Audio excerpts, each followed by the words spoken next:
Hey, everybody, and welcome back into Locked On Bama. Today, we're going to talk mostly all basketball. We're going to talk about our tournament picks. We're going to talk about what Buzz Williams said, about how upset he was.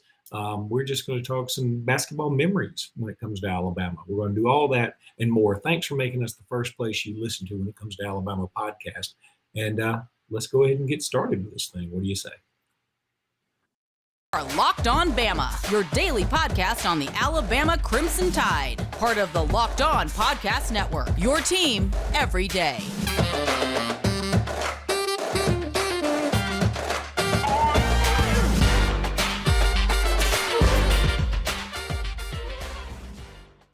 Hey, everybody, and welcome back into Locked On Bama. Luke Robinson, that's me. Jimmy Stein, that's him. Jimmy, how are you today? Oh, I'm doing great, man. Funnest basketball time of the year right here on us. It is. It is. I mean, look, I'm going to go off on a rant about the tournament here in just a second because I just have to.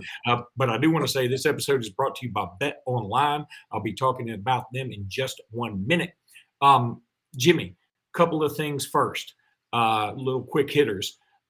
2 Alabama signees, 2 guys I'll be playing for the Crimson Tide basketball team next year, Jaden Bradley, as well as Brandon Miller, have made the Jordan Brand national boys teams. So that's pretty cool. They're on opposite teams, which is also cool. So they could both be on the floor at the same time facing off against one another. They don't play the same position. But I think that's pretty cool. Alabama is one of the few teams that has 2 players or more in this event. So that's awesome too. Well, we talk about how in the macro sense, this was a great season. We make the tournament. First time in 15 years, back-to-back. First time in 30 years, we've been back-to-back with seeds this good.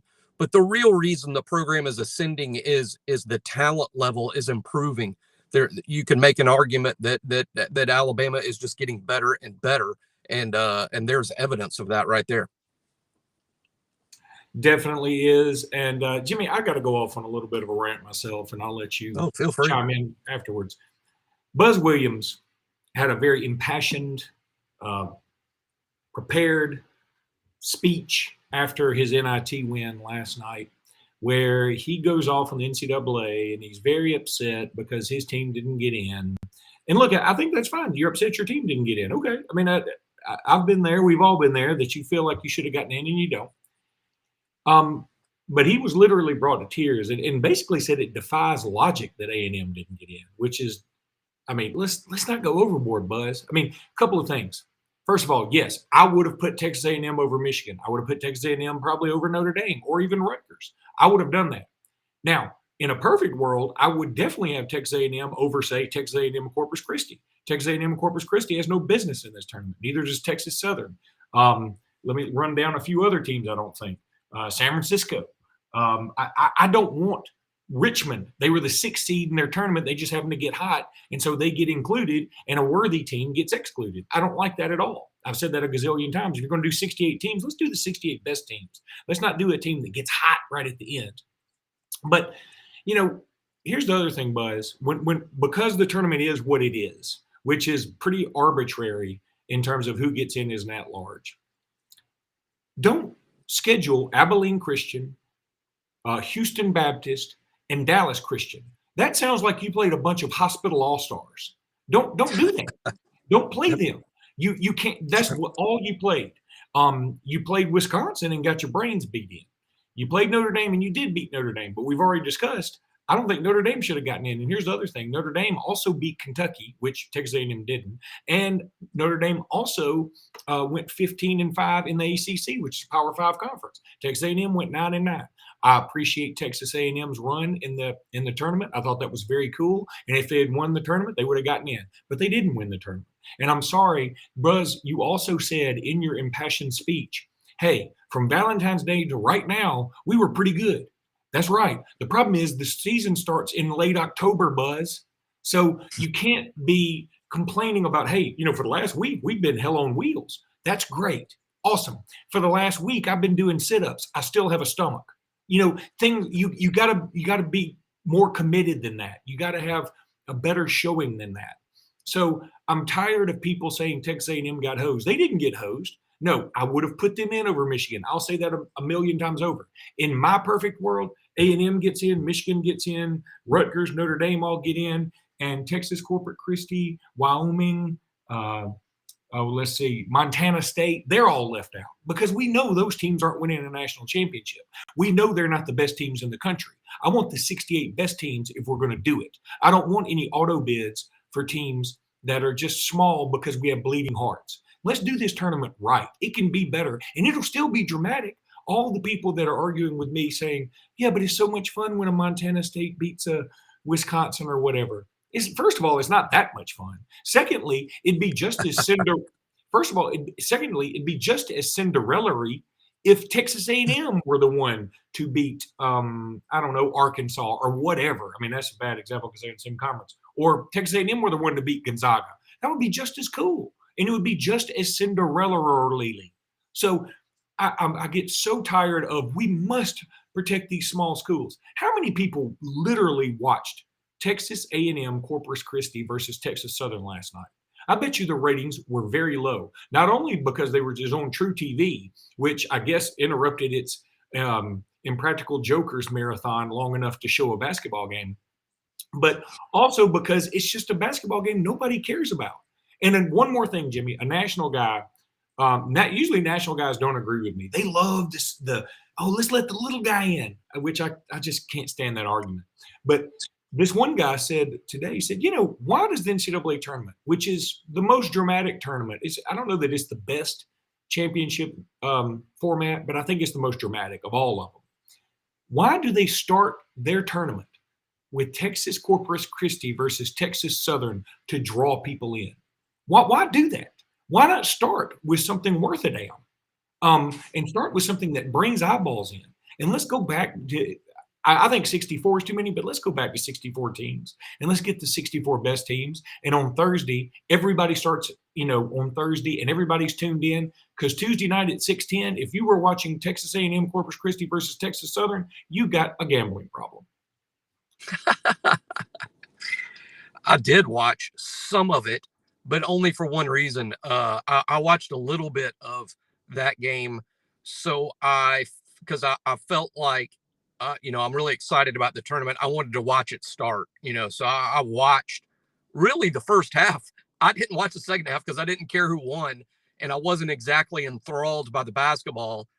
So I didn't really watch the second half. I found out that after the game was over, the Texas Southern won, but I did watch most of the first half. I just wanted to watch the start of the tournament and the first point scored in the tournament. But first of all, I'm with you about, I would enjoy the first four more if they were big school at-large teams, 12s against 12s, 11s versus 11s, the at-large, bottom of the barrel at-large teams.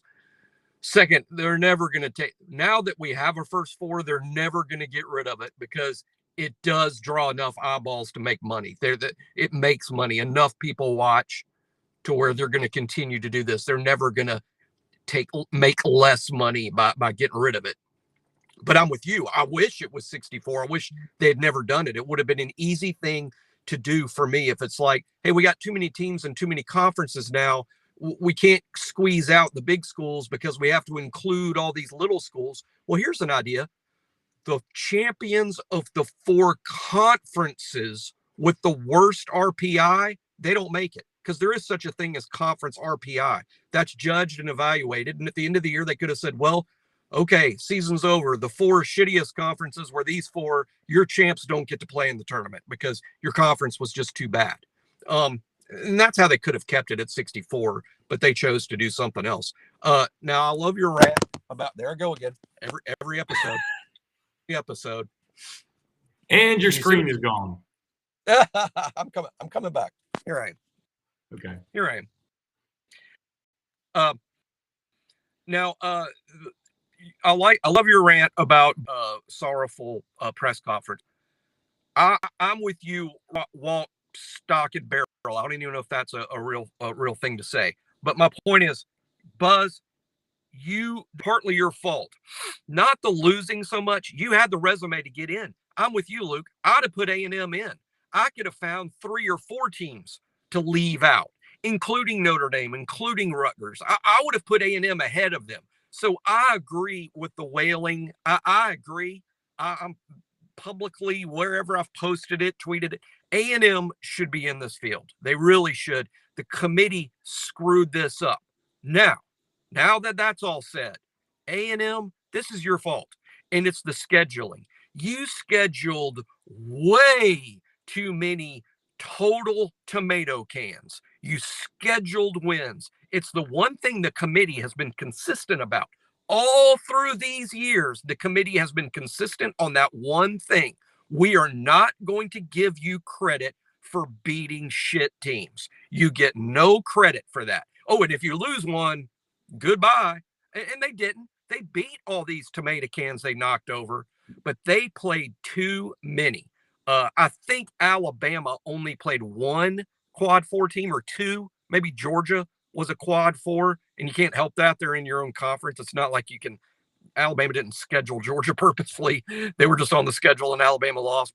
But I think Oakland was maybe a quad four at the end. A&M played 8 quad four teams. This is on that. Those were decisions that Texas A&M made. That's why they're not in the tournament. So, yeah, I agree. Put them in. They played their way in. They should be in, but they also have themselves to blame. Yeah, they lifted up the chance. And I go back to if in my perfect world, A&M would certainly be in, and I'd get these little guys out. I mean, I would much rather have an opening round game, Gonzaga versus A&M, than Gonzaga versus Georgia State. That's just me. Right. I mean, I get it. Some people like the little guy. I'm just giving you my opinion. So, Jimmy, let me tell you, when we come back, I want to talk about some Alabama memories. Then we're going to talk about our own brackets. But right now, I want to tell everybody about Stat Hero. Stat Hero, they have this amazing single game pick'em that pits the star players against each other in an amazing hybrid between fantasy and amazing sports gambling. I just want to say amazing 3 times. Take control back from those handicappers that always seem to have the advantage. Start focusing on the players you know best with a gameplay that doesn't rely on big spreads, long odds, or funky props. Stat Hero gives you the advantage, resulting in their gamers winning 4 times more often. Why is that? Because Stat Hero eliminates the mystery about who or what you're going up against. In addition to their pick'em games, they also have dozens of lineups you can comb through to take on head-to-head. Sign up for free right now at stathero.com/lockedon. Use promo code LOCKEDON for a 100% deposit match. That's stathero.com/lockedon. Use promo code LOCKEDON for a 100% match. stathero.com/lockedon. Promo code LOCKEDON. Terms and conditions may and probably will apply. Okay. So, Jimmy, let's talk a little bit about some memories. When you think Alabama NCAA tournament, what memory comes to you? It's an easy one for me. I hope the story doesn't bore people. It's an easy one for me. When I was in school at Alabama, we had one of the best teams in school history. Won the SEC tournament under Wimp Sanderson, advanced to the Sweet 16, where we played national sweetheart Loyola Marymount. They had a player, one of their star players, died during the season. And they dedicated the rest of the season to the memory of their teammate who died on the court. It was still to this day one of the most upsetting things I've ever seen. And but Loyola Marymount, they were very good. I know most people have never heard of them now, but during this 2 or 3 year stretch, Marymount had a famous coach named Paul Westphal who was one of the first who really loved to get up and down and shoot threes. And Marymount played so fast, it would have driven Nate Oates crazy. Nate Oates would have been going, slow down. I mean, that's how fast they played. They would score 120, 130 routinely. So we play Marymount. We're awesome on defense. They're awesome on offense. And the reason it stands out to me is I was so excited about the game. We didn't play anywhere near home. I had to watch in my college apartment. And I watched, and I had a girl over that was watching that was not super into it. I can't remember who it was. I don't even think she went to Alabama. She wasn't super interested. So it didn't last very long, whoever the girl was, because the sports were I was so into it. But both of my roommates were also gone for the weekend. And across the hall at the other apartment, two of those 3 guys were gone for the weekend. So it was just me and the dude across the hall named Scott, who also had a girl from home in town for the weekend. Well, we didn't all want to watch together. So I was in my apartment with a girl, and Scott was in his apartment with a girl. But what we did was, because the girls weren't into it, we left our apartment doors open. And every time Alabama would do something good, and we did good stuff throughout, we would dash into the hall with our beers and have a high five and run back into our apartments. And a couple of times we were whooping up. It was like me and Scott were watching together, and we were not in the same apartment. And the girls we were with, that I guess they went home Sunday, never to be heard from again. I never saw the girl Scott was with again. The girl that was up from home to see me, she never came back again. Probably because during that basketball game, even though we swore we wouldn't, I spent more time with Scott in the hallway. So I'll always remember that as a great. We did lose the game by one shot. Robert Horry had a chance at the buzzer. Ball didn't fall. Missed an easy one. Yeah. It was a ball that most of the time would go in. It just didn't. And Alabama loses. But I just remember it because the team was so good. And I love that team.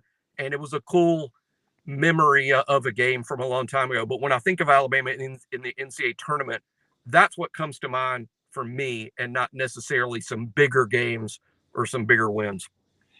Yeah, first of all, a couple of things. I was trying to figure out which joke I should go with, so I'll let you choose. Was the girl not into the game or not into you? Also, yeah. Jimmy, when you rent your date, it's always a risk that she may not be into the same sports you're into. That's true. Boy, I did not get my money either there. It was yes, good thing it didn't go into overtime. You'd have to pay extra. We also fraternity party, and she basically passed out while we were there drinking, not like in a medical sense, or not like it was an emergency, but she needed to go to sleep, and me and a buddy had to get her in the car, and I drove her home and put her to bed, and I'm like, I've got to pick better here, and I eventually did. Okay, my memory, I would love to tell you my memory is when we upset number 1 Stanford. I would love to tell you that. But that game got so ugly towards the end and sloppy and became a free throw contest. Now, I was happy we won it. The game that's more memorable from that particular year was when we beat Syracuse. Yeah, that game was, we sort of buried Syracuse, and they were the defending champs. So I dug that. Boy, I'm trying to think. I'll tell you, first of all, going back to the Loyola Marymount, I remember that so well because Brent Musburger was on the call. And right before the game, he said, "Take a look at the shot clock, folks. You may not notice it again all night." And the final was something like 60-something to 60-something, because we played such good defense. Battle of tempo. We won the battle of tempo. It was probably, I hate that we lost, because now that you mentioned that, Wimp Sanderson was one of the great defensive coaches of all time, and that was probably his masterpiece. Then my other memory, and this is, again, I hate saying this, when I think Alabama NCAA tournament, what really comes to mind is Alabama versus South Alabama in the Omni, peanut butter and jelly against Robert Horry as a freshman, and we lose that game. And I can't shake that. I would love to tell you I think about something awesome in the NCAA tournament, but I can't shake it. I remember I watched it at my parents' condo in Destin, which they don't have anymore, unfortunately. But we were at that condo, and I remember watching it going, hey, we're about to beat these guys, right? We're going to pick it up. We're going to win this game, right? And peanut butter and jelly beat us. I don't even remember what their actual names were. I just remember peanut butter and jelly for South Alabama. I'm from here, and I'm a South Alabama fan. Growing up in Mobile, I've been watching South Alabama sports my whole life. So that game was sort of bittersweet for me. I was so mad at Alabama and my team, Alabama, because I was in school then too. I was a freshman. I'm the same age as Horry. And I was so upset about losing. I don't remember feeling good for South, which is rare for me, because I'm always pulling for South. But it's Jeff Hodges, who's from Birmingham, I think, and Junie Lewis, who was from Pittsburgh, Pennsylvania. Yep. That's right. All right, Jimmy, when we come back, we're going to give our final 4 picks and talk about how far we think Alabama will go in this bracket. But for now, I want to tell everybody about Built Bar. These things are absolutely delicious. Told you a gazillion times about them. You want to check out the puffs. They've got cinnamon churro. They got coconut marshmallow, banana cream pie. They're all covered in chocolate. You can't beat that. Go to Built.com, scroll down to the macros chart. You'll be blown away at the statistics and facts about Built bars, and they contain 130 calories, only 4 grams of sugar, 4 net carbs, and 17 grams of protein. That's good. That's really good stuff. Offer. Go to BuiltBar.com. Okay. Use promo code LOCKED15. Get 15% off that order. Use promo code LOCKED15 for 15% off that order at Built.com. You're going to love these things. They got all kind of flavors. If you're not into the puffs, you can get the regular Built bar. They're covered in chocolate too, and you're going to love them. Go to Built.com. Use promo code LOCKED15. That's Built.com. Promo code LOCKED15. Then Bet Online. Look, it's that time of year where college basketball is upon us, and we're in the middle of it. We're all knee deep in this stuff. So from all the latest odds, contests, and player props, BetOnline.net is #1 source for all your sports betting needs and info. BetOnline remains the best spot for all your sports scores, podcasts, and news this season. And it's not just basketball. BetOnline is your continued source for all your sporting wagering information needs, including live betting and your favorite casino games. Head to the website today or use your mobile device to learn more about the trends in action. BetOnline is where the game starts. Okay, Jimmy, what's your final four? And how far do you have Bama going? Go. My final four is, boy, you would ask without it in front of me, but I think I have, I do know. I have Kentucky, Tennessee, Iowa, and Texas Tech. I bet I could be one of the only people that have that, but I say that again, because I think you said Iowa.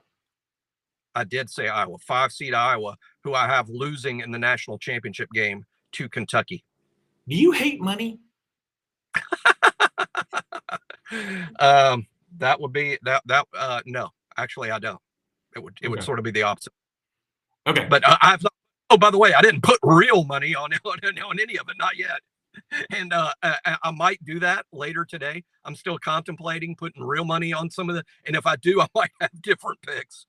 Let's see. But that's how I filled out my initial bracket that I filled out, and I have Kentucky beating Iowa to win the national championship. Boy, that would be the most farmerific national championship ever. I mean, bourbon and corn. I mean, just awesome. But okay, so obviously you have Alabama losing in the second round of Texas Tech, or in the first round of Rutgers or Notre Dame. I have. Here's how I picked it, and I have Alabama losing to Rutgers or Notre Dame. I have Alabama losing. That's my pick. That's what I'm confident in that pick too. I'm not doing it to make a point. I mean, that's my pick. I'm trying to pick the right teams, and I'm picking against Alabama Friday based on the Alabama that I've seen lately. But I'll throw this in. I am probably more optimistic than most Alabama fans because, Luke, if Alabama makes it to the Final Four, I'll be saying we should have seen this coming. I mean, I won't be going, you've got to be kidding. This is the greatest upsets of all time. We're the best Cinderella ever. We're the greatest underdog. No. Alabama's got the players, and they're due for some fortuitous bounces. They are. If Alabama gets to the Final Four, I'll be like the only person going, I can't believe I left them out of my bracket. That's where I should have put them. You'll be the never was worried about it guy. Okay. But yeah. I have Alabama losing to Texas Tech. I'm with you. There are some Alabama fans that actually have Alabama losing tonight, and they don't play tonight. That's how pessimistic some Alabama fans are. But I have Alabama losing to Texas Tech. I'm with you. I mean, I struggle because part of me says either Alabama's going to lose to Rutgers, Notre Dame, or they're going to the Final Four. But because I'm predicting those two things, and Alabama always zigs when everything else zags, I'm going to say they lose to Texas Tech in the second round. Which is what that's what the seeding says should happen. Yeah, that is. My final four is a little more chalk. Gonzaga, Kentucky, Arizona, and Kansas. And I have Gonzaga beating Kansas for the national championship. I know it's kind of cheap, but I mean, you talk about due. Gonzaga's due. And I think Gonzaga really is probably the best team in the country. And here's the thing. Gonzaga has a good mix of – they played a very difficult non-conference schedule. and then they play in their conference where they kind of coast, so they can kind of keep their legs about them. And now they're back into the grind. So I feel like they're going to be a seasoned team that is also well rested. Whereas you look at some of these other squads like a Kentucky, I mean, they're very seasoned, but they're so seasoned now. I mean, they're almost a jerk flavor. I mean, they're over seasoned. Same thing with like an Auburn, or I could say probably a Kansas even. I mean, I just where do you have Auburn losing? I have Auburn losing to Wisconsin, which is really only because I don't like Auburn. I really think Auburn would beat Wisconsin, but there is a part of me that says, Wisconsin usually plays well in this tournament, and they do some funky stuff, and I can't get out of my head that they were able to beat that undefeated Kentucky team in the Final Four. So I think Wisconsin goes to the Elite Eight and loses to Kansas.